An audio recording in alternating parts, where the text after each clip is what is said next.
Hello there, viewers. Good day to you and welcome back to the channel. I'm glad you guys are here. As always, I am super glad to be here. I bring to you today loud noises from the concrete guys and a 2020 GMC Yukon. It's very similar to the Tahoe, but it's the GMC version. Same platform, different badges. This one's the SLT trim package. Customer states, I need another opinion because they bought this car not super long ago and it went in for some just some routine maintenances like oil changes or whatever, and they got back an inspection that was quite expensive and it had a laundry list of items that were in the red, and that's what the lady that owns it that was her version of communicating it to me. She didn't feel really good about the particular sales event, so she declined all recommended services.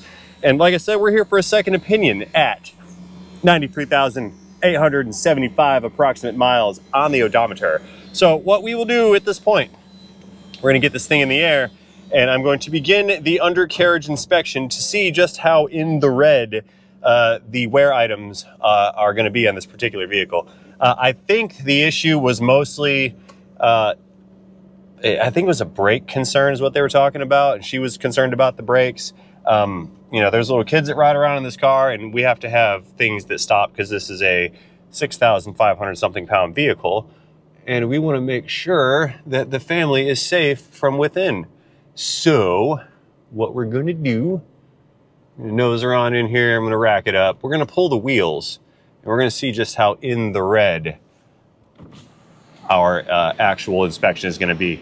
So let's nose it on in right here.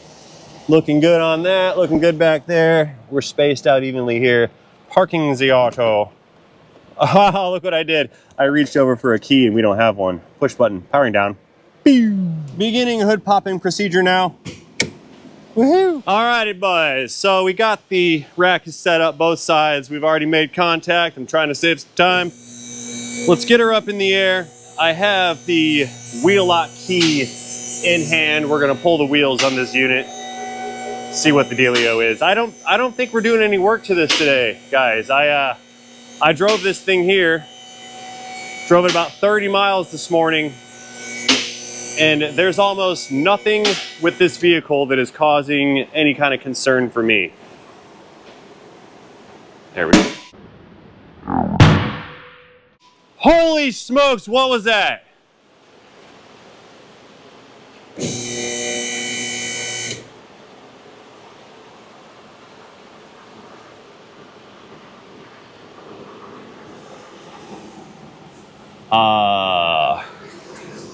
Hang on here, guys. I think what happened is the little lever, that little lever right there that actuates the lock, I think that lever was halfway caught and then it popped out. Let's try to lock this again.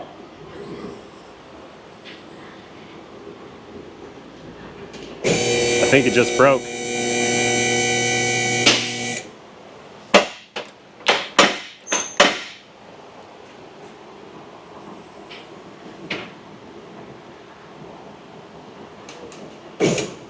We're going to leave some hydraulic pressure on this. So yeah, we're on the lock. Okay, yeah, we're getting this. I need to get this lift serviced.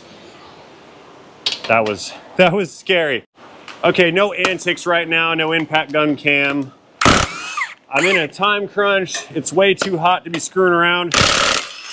I believe my digital thermometer indicated 97 degrees. We'll check it in a second. It's been in the low 90s past few days and now we're in the upper 90s and it's flipping hot. In the red, huh? I mean, maybe it's not the fronts we're talking about. Maybe it's the rears. Here, let us semi-circumnavigate this Yukon Tahoe.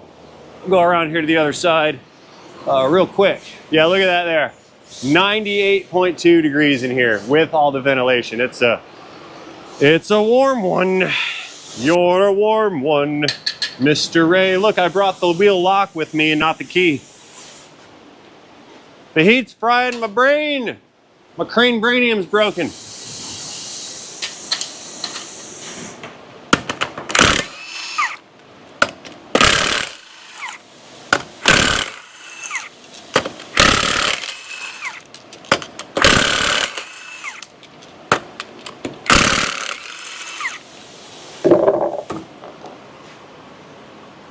Stay.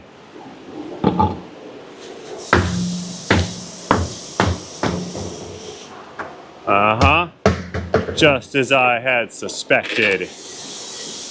We are 57% complete with the tire removal procedure. Bear with me. 58%.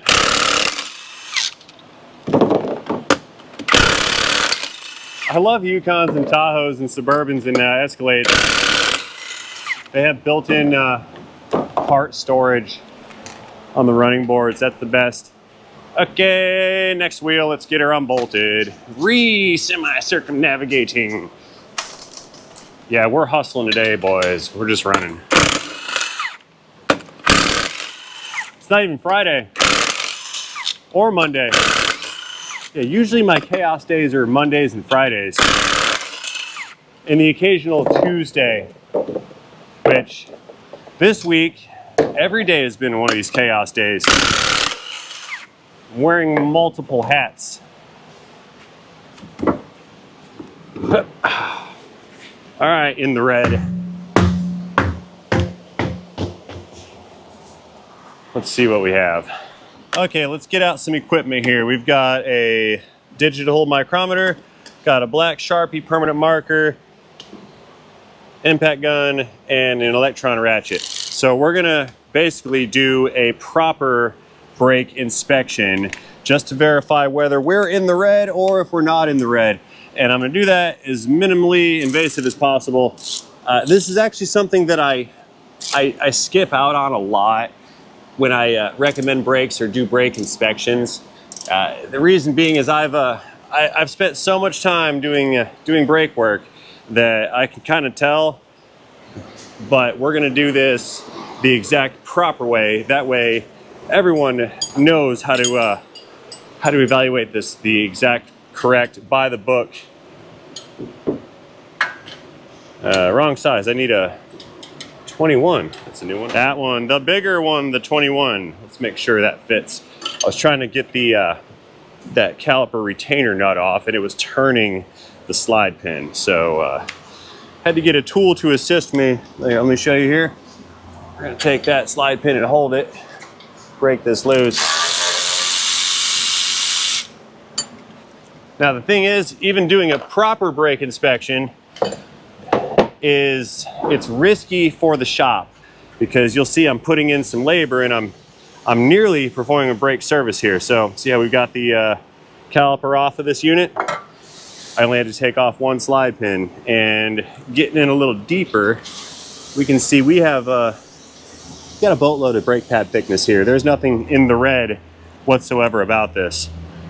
I'm gonna break out the dial indicator, or the micrometer rather, the calipers. And we're gonna use this to properly gauge how much friction material is left here. We're gonna do this in millimeters for the metric types, but we see right here, we've taken a measurement against the backing plate. We're measuring the thickness. We've got 0.188 inches. Switch that over to millimeters, 4.79 millimeters. This is the thinnest pad so far, 4.79. So what I'll do, take the Sharpie, we're just gonna write this right on the rotor. 4.79 millimeters. That's the outboard pad. So I've got an O on it. Outboard 4.79 mil. And repeating with our inboard, let's pull that guy out. Taking our calipers, set back to 0. This one's a little thicker. Push that down, there's the measurement. 6.34 millimeters. So inboard, 6.34 millimeters, and that is our inboard pad. So now we've got a measurement on our pad thicknesses. This can all be compared with the specifications in order to determine if these are worn out or not. I'm going to go ahead and say not, but we are not quite finished yet, because a proper brake inspection will have us also mic these rotors and determine if they are worn or if they have surface thickness variation. So the way I'm going to do this is we're going to separate this rotor into 4 quadrants. Quadrant 1, 2, 3, and then 4 can be right over here, okay? And yes, I can write a Sharpie on these rotors. So we'll open up our calipers. I've spread the 2 pads away in order to fit the caliper in that hole. And we're going to take a measurement of this area here, and we're at 20.24 millimeters to inches. I'm doing this one in inches, guys, because the spec is going to be in inches. We're at 0.792. 0.792 in this quadrant here. So 0.792 inches. We've already rotated the rotor. We're in the next quadrant. 0.791.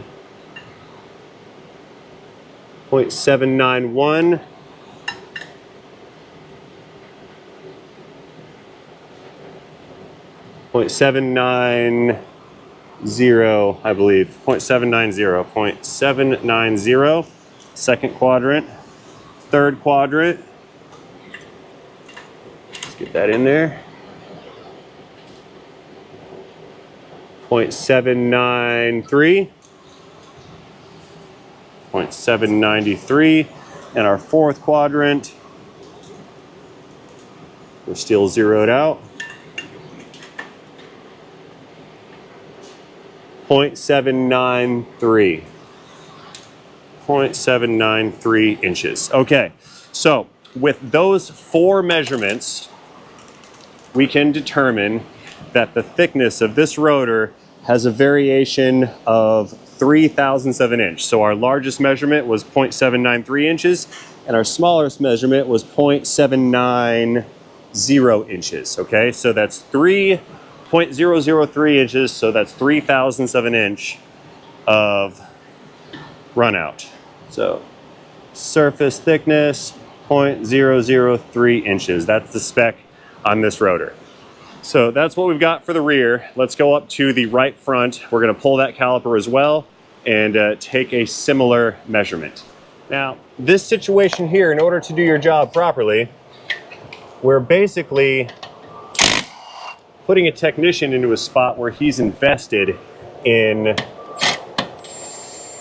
selling this brake job, because most shops will offer what they call a free brake inspection, and during a proper brake inspection the technician's going to have to do this. Well, this requires some time, but you don't really get any flat rate pay for a brake inspection. Nobody's going to pay you for that because it's free, so the company never collected any money.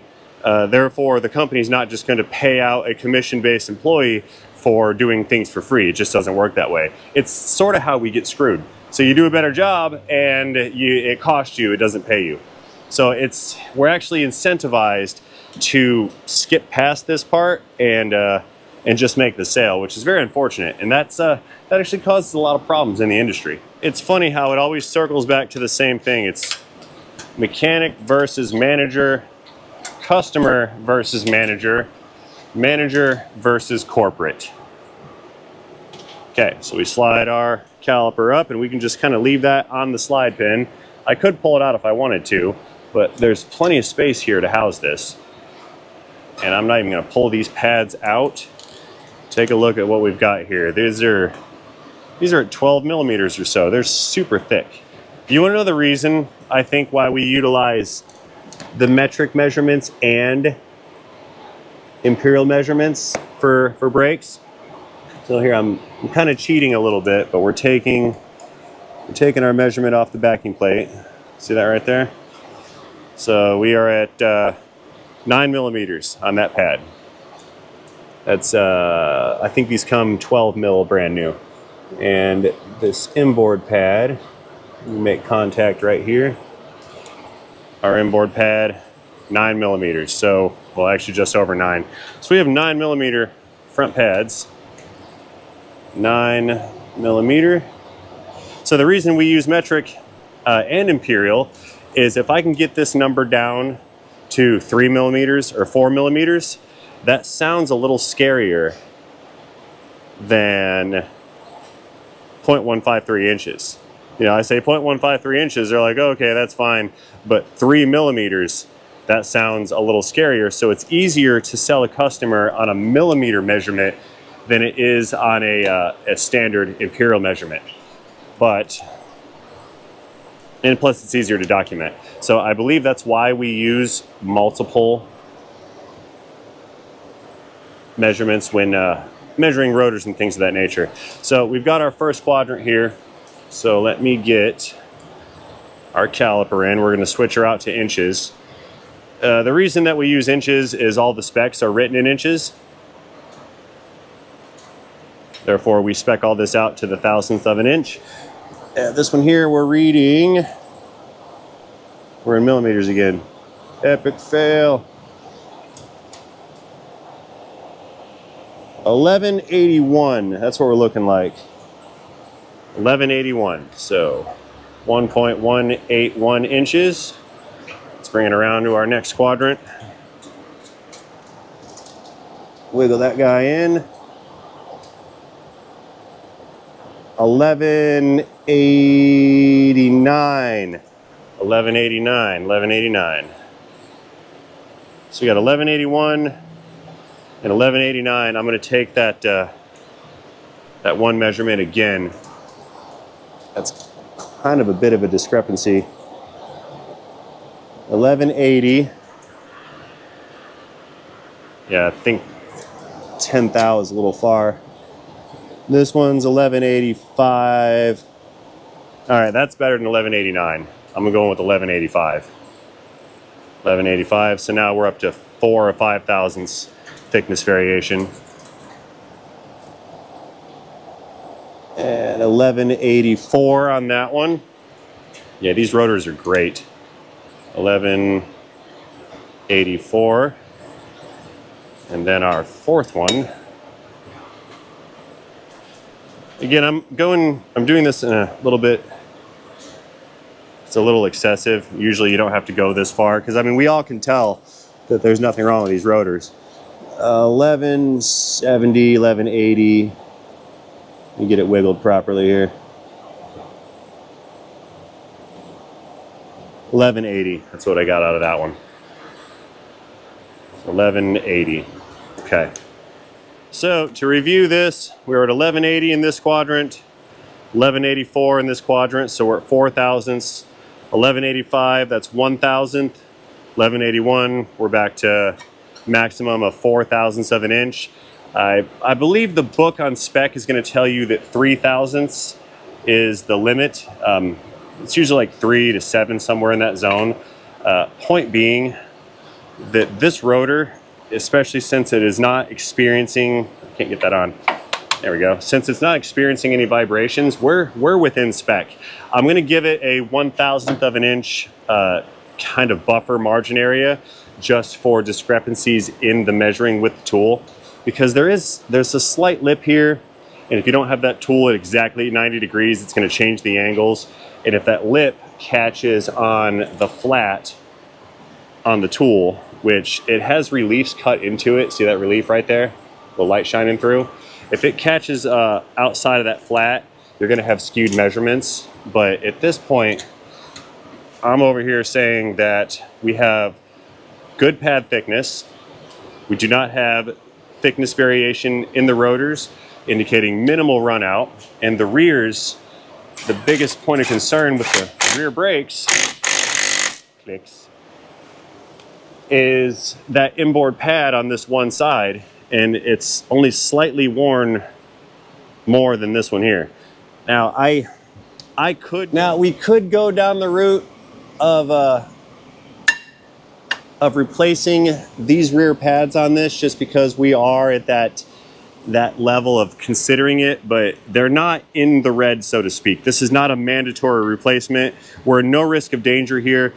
Yes, I would suggest throwing on a set of rear pads.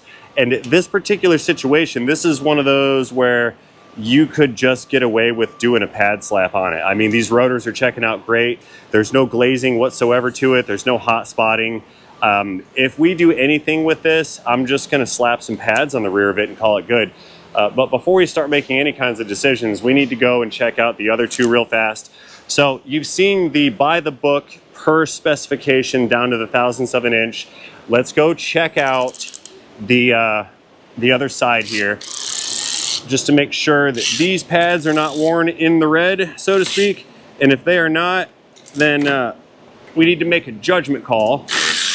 And our customer needs to make a decision based on said judgment call, which has to be an honest judgment call. And before we do that, I do need to check the minimum thickness specifications on the rotors. I can tell you right now, these are within spec. We're not gonna have to put rotors on it, but in order to be thorough, we do want to compare those measurements against the actual specs. And I know I'm bouncing all around all over the place with my thought processes here.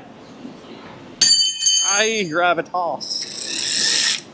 Like I said, this is one of those days where I'm doing multiple things at the same time and getting a little bit scatterbrained, but trying to stay focused and keep with it here. Okay, calipers off, and taking a look at these pads. Let me get a light. More illuminators. Yeah, taking a look at our pads. Yeah, we're easily at the 9, maybe even 10 millimeter level on this side. So the only thing that we really have to be concerned about was the outboard pad on this side, and that's not even that bad. So this was definitely a scare tactic, brake job, upsell. And the irony of it is I'm gonna get the sale out of this because I'm gonna tell her, hey, everything's checking out great. A little bit of wear on the outboard pad on the passenger side. It still has time. I mean, look at here. These rotors have never even been removed off this car before. See those little clips right there? These clips are pressed on at the factory after the rotors go over the axle. That way, when they take the chassis and they flip it over, going down the line to do other things, the rotors don't fall off of it. That's the only reason those exist. Okay, in the office space, let me fire up all data.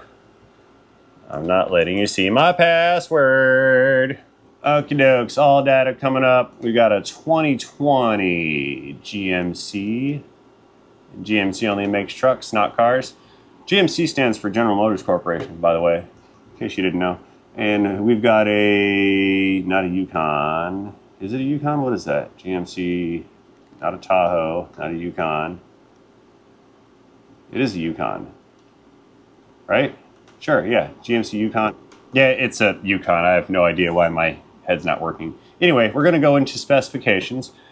We go to mechanical specs, down to brakes and traction control, brake system specifications, vacuum assist, brake pedal. Seriously? Why don't I not have the right specs here? Where's my minimum wear specs? Let's try searching rotor. It's got to give me brake specs here. Rotor. Enter. Enter, enter, enter. Seriously? I found it. It was under mechanical, including torque, disc brake component specs. Maybe I already clicked that and it just didn't reload. Anyway, we are looking at rears. GM does not recommend resurfacing of the parking brake portion of the rear rotor. That's the inside of the drum. If light sanding will not remove surface imperfections, rust, and pitting, the rotor should be replaced. So, yeah, we're not worried about that. Discard thickness. Oh, look, they do have it in millimeters. We're at 0.728 inches, okay?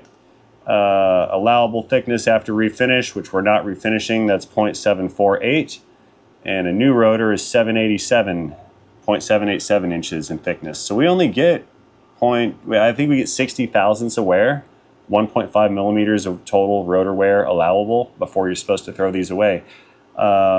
Maximum allowable run out, 0.002 inches, and we were coming up with 0.003 to 5 inches. I'm going to ignore that because even though we measured this out to be like 2 to 3 thousandths out of spec, the thing had no vibration. So we're not going to put $400 worth of rotors on it just because of a couple thousandths of an inch. It's not an engine, so we're not really too concerned about that. Thickness variation again. Oh, here we go. This is what we were measuring. This one's at 7 thousandths, 0.0007. Yeah, so we're out of spec on that too. But the reality is those discrepancies probably came from just measuring the that thicknesses. I'm zero concerned about thickness variation and lateral run out. We just don't have it on these rotors. And even though they've got tens of thousands of miles on them and they're the originals, there's no issue here. And if it's not broke, don't fix it. So based on specifications for these rear rotors, basically all we need to do is check and make sure we're above discard thickness, because that's where we get into a little bit of legalese. So as long as we are all larger than 0.728 inches, then I think this is pretty good. Yeah, and take a look at this right here. New rotor thickness specs out at 787.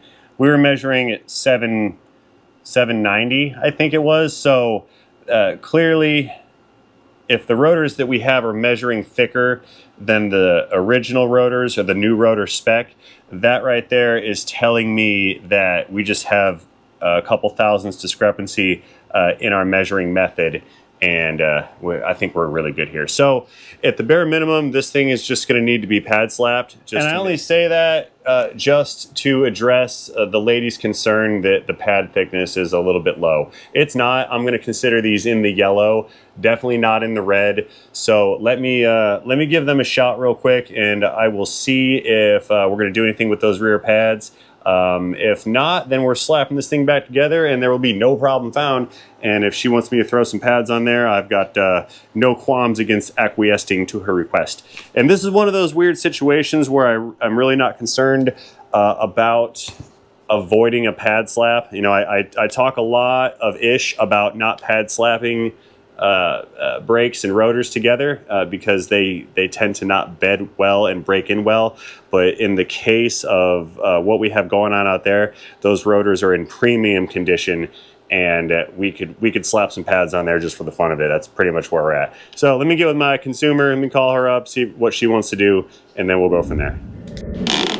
Alrighty folks, we're back at the right rear of said Yukon, and what we're gonna do is I'm going to do the wrong way brake job according to all of my past preachings about friction material. We are going to basically throw some brake pads on this unit. We're going to refresh and mitigate this bit of a slight wear right here. That's what the consumer would like to do. So old pads are out, new pads have been ordered. We've got one tang for the inboard, and we can tell it's the inboard because of the round area on the pad face where the piston contacts it. Then of course there's no wear indicator tang on the outboard. See that right there? So let's go around to the driver's side, and we're gonna pull the other set of pads out of there while we wait for the new ones to arrive. And yes, they've been ordered, because like I've been saying this whole time, I am on a serious schedule today, and I do not have time for inefficiencies. So that one's looking good. This one's looking good. Tang on the inboard, no tang on the outboard. And we are leaving these rotors alone, not touching them, not concerned about it. Few moments later, I have received my delivery. I've got some truck and medium duty Raybestos rear brake pads for this vehicle. Not sponsored, that's just what I bought because that's what they had, and these are a really good ceramic pad, so that's what we're gonna use. Now, just because we're doing a halfway brake job doesn't mean that I get to do a half job. Meaning, I'm still gonna do my due diligence. We're pulling out the shims, and over here in the box, we have a new set of shims, and I believe all of these are the same shim. I don't think they're different on the top or the bottom. They don't look any different. I guess we'll know if they fit differently, right? So here, let's get these guys into their new home. Just kind of stick them down in there. Press that down, back side. Yeah, that's good. Real good. Look here. These shims have these little springs on them designed to push the pad away from the rotor. So when you're not applying brakes, there's no friction taking place. It's quite clever. Snap this guy in. Very good. Now the only other detail that kind of really matters, again, is the location of the wear indicator. The way that works is as your pad wears and the pad gets down to X amount of space, that little metal tab will start contacting the rotor and it'll make a squealy noise as it rubs by. So that's your squealer, so to speak. So here's our new pad. Here is our old pad, and we can see we're 40% worn at best. See that? See that pad thickness variation, the difference? That's maybe 50%, maybe, because you don't want to take these down to metal ever. But yeah, there's plenty of life left in these. There really is. They're not that bad, but she wants to change them, so we will. So that's the inboard again with a little tang on it, our squealer.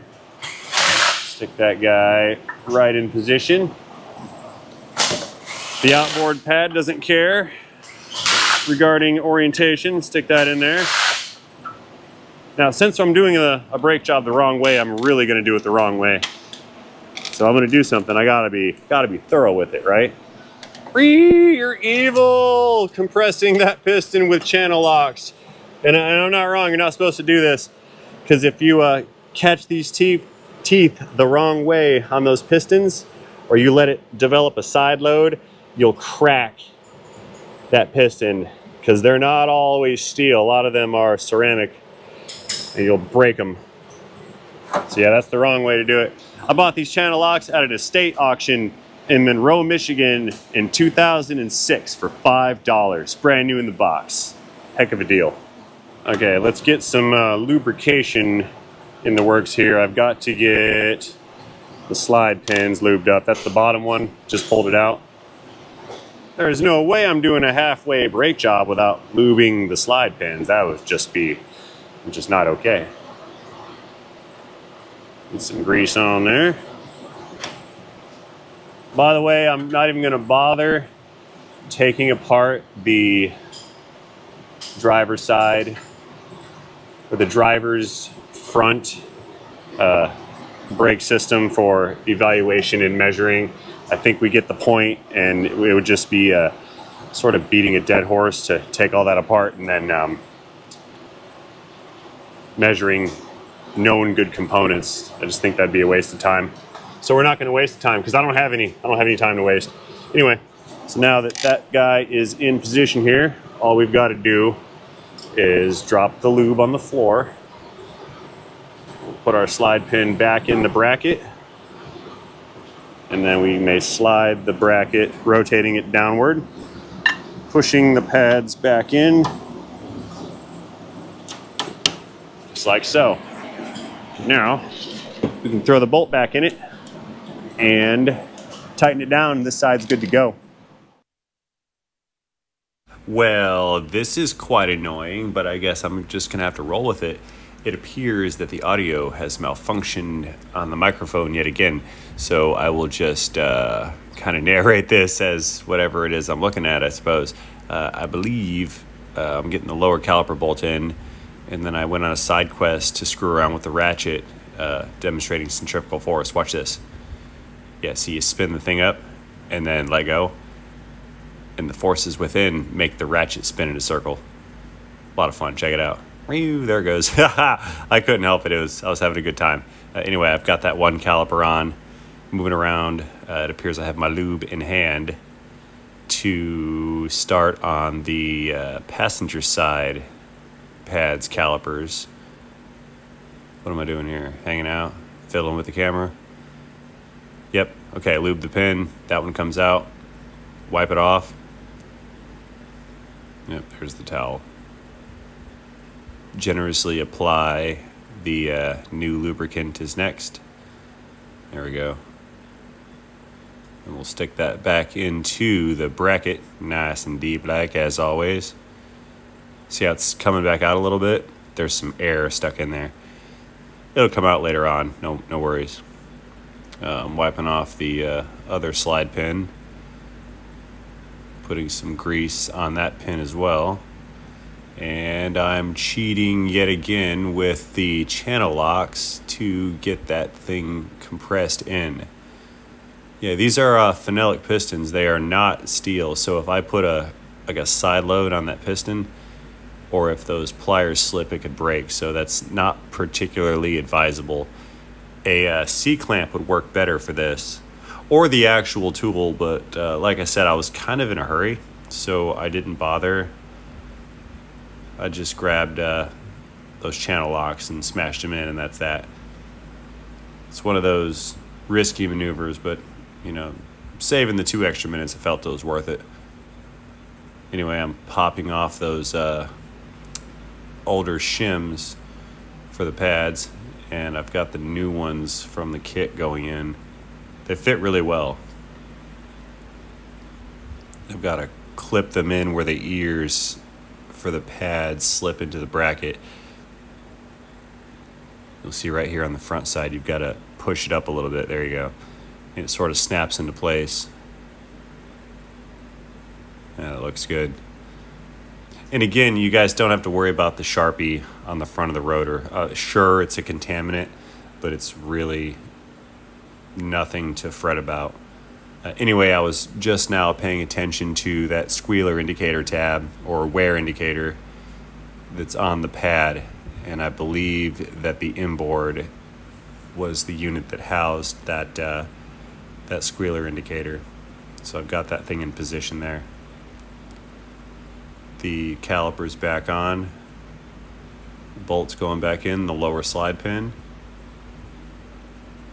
Then I've got to grab a wrench and the electron ratchet, tighten that guy down,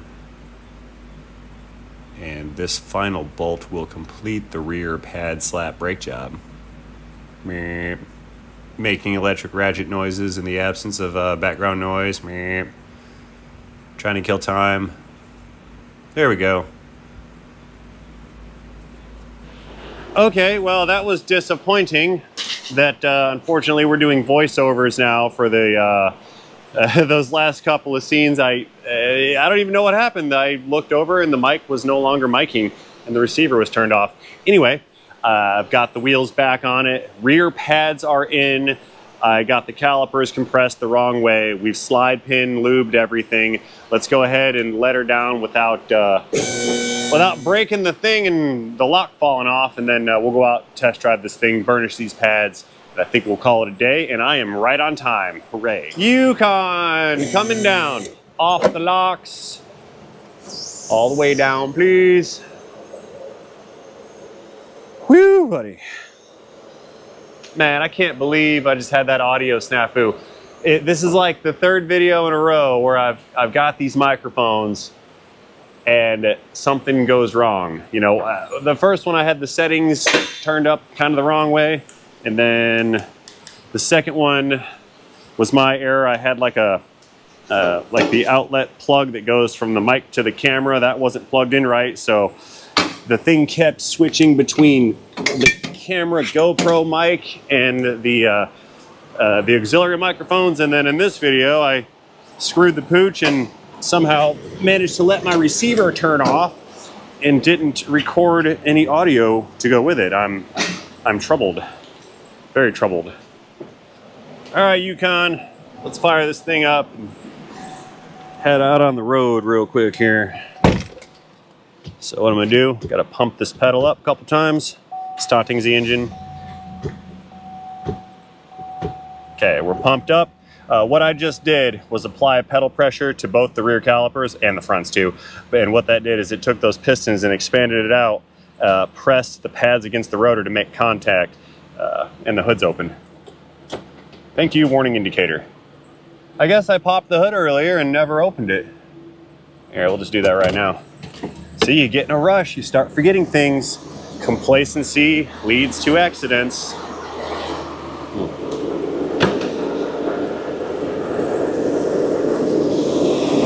There we go. Hello, Yukon.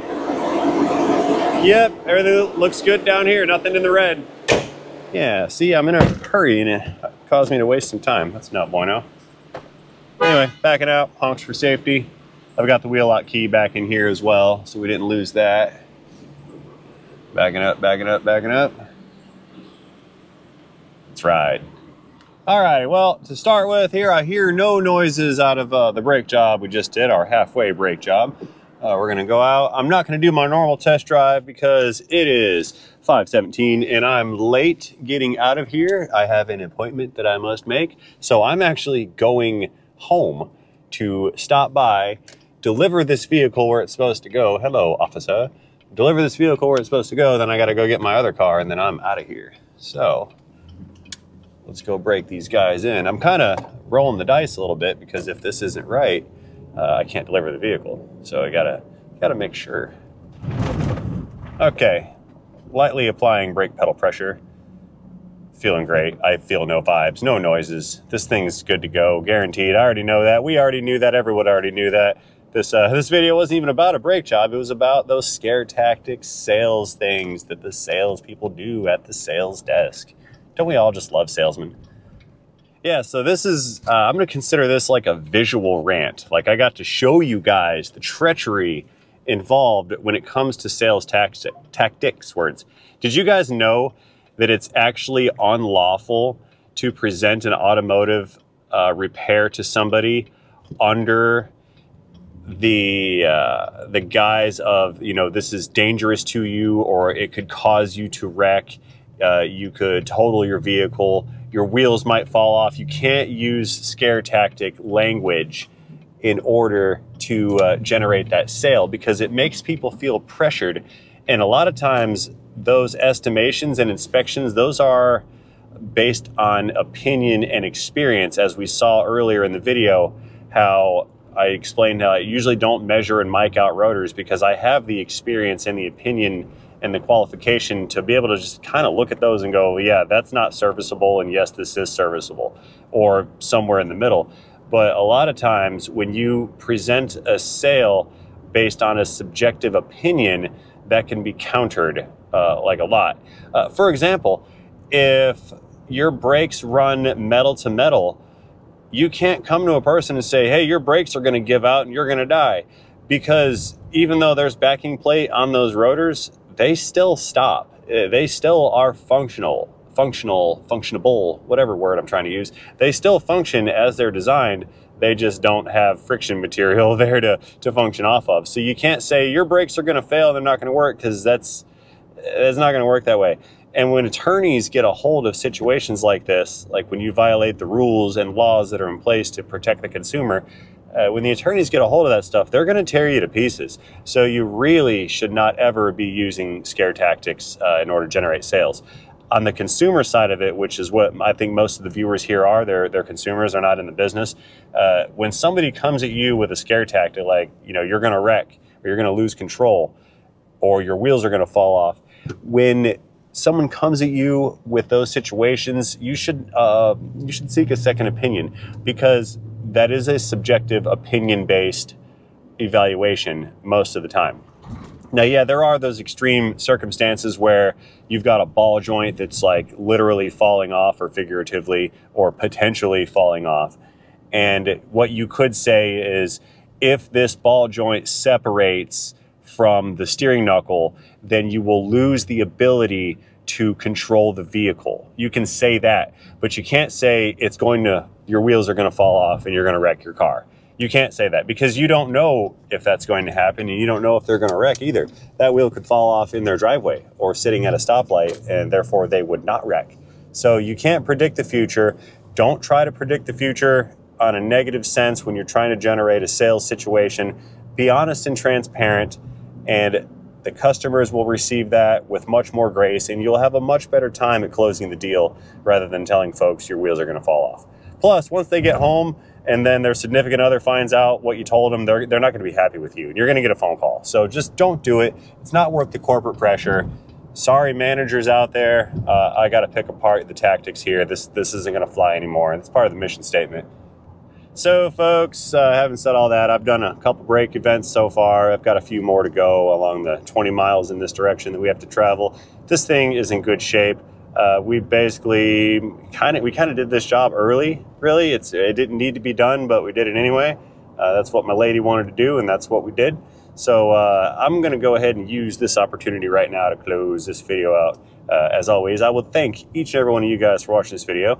I would only ask of you to weigh in the comment section down below your experience at the sales counter in your automotive repair adventures. If you have similar experiences in other industries, go ahead and throw those in there as well. I'd like to compare and contrast the different negative sales tactics that our sales team uses to pull money out of your pocket.